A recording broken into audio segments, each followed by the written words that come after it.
today's panel, Leanne Caldwell, Chief Washington Correspondent for Puck, Mo Alethi, Democratic Strategist and Executive Director of the Georgetown University Institute of Politics and Public Service, and Mark Bednar, Republican Strategist and former advisor to former Speaker Kevin McCarthy. Thank you guys so much for joining us and rolling with the punches today. I got to start with this Comey news. Leanne, what do you make of this, given that they have tried to go after Comey so many times? Yeah. You have Todd Blanche, who's sort of in this acting job, auditioning for the role. Just what do you make of what we saw today? Yeah, I mean, on its face, it seems like it's political. The fact that this is the second time, the fact that Todd Blanche is still auditioning for the job to be Attorney General. He's only acting right now.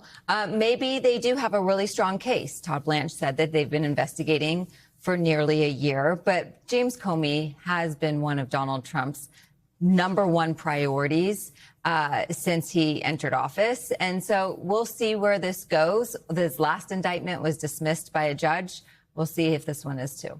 And Mark, I just want to get your perspective here, being the Republican on our panel. I mean, is the message here from the DOJ after seeing this indictment that there is no room to even criticize the president? Well, we're going to have to see where this goes. But credit to Todd Blanche for going out to the public right away and answering questions from the press. I'm sure there's going to be a lot more coming forward.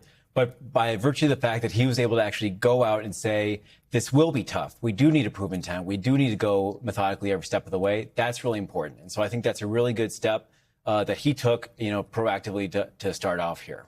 Mo, I asked the governor the same question about whether this is just a distraction for Democrats from the affordability issue. He said we can walk and chew gum at the same time, but that's easier said than done, right? It's actually not, because this is what Donald Trump and his government are doing instead of tackling a high cost of living, right? This is where I think Democrats can go as they head into these midterm elections. This is about priorities. The guy promised he was going to make from day one, his top priority, making your life easier.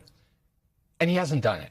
He's made your life harder. And instead, he's focusing on prosecuting his political enemy for allegedly threatening assault with a deadly seashell. Like, people aren't going to buy that.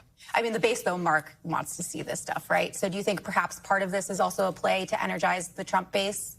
Well, Todd Blanche, like where he goes from here, that's going to be really important. But also, you don't want to set up big expectations that then fall, so that there's nothing more demoralizing to a political base than to generate fervor and then to have it fall flat. So there's a fine line here politically and also procedurally as well. That's a really great point. Leanne, I also want to talk about conspiracy theories. It has just been remarkable to me. I don't know if you guys have experienced the same thing, how many people have actually promoted some of these conspiracy theories online.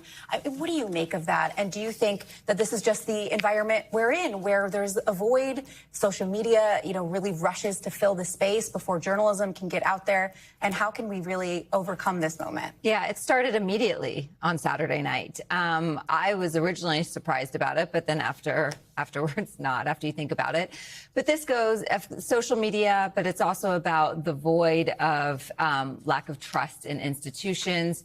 It is just a multifaceted challenge in this society that we live in that is full of misinformation, disinformation, and a lot of that is rewarded. People are making money. The more outlandish you are online, people make money off this. And so candidates for Congress, not that anyone, or members of Congress, not that anyone in Congress is doing this right now, but the more bold and abhorrent you are, the more your fundraising dollars are. So there's just so many cyclical things that is laying the groundwork for an environment like this. And to be clear, some members of Congress have also peddled some of these conspiracy theories as well.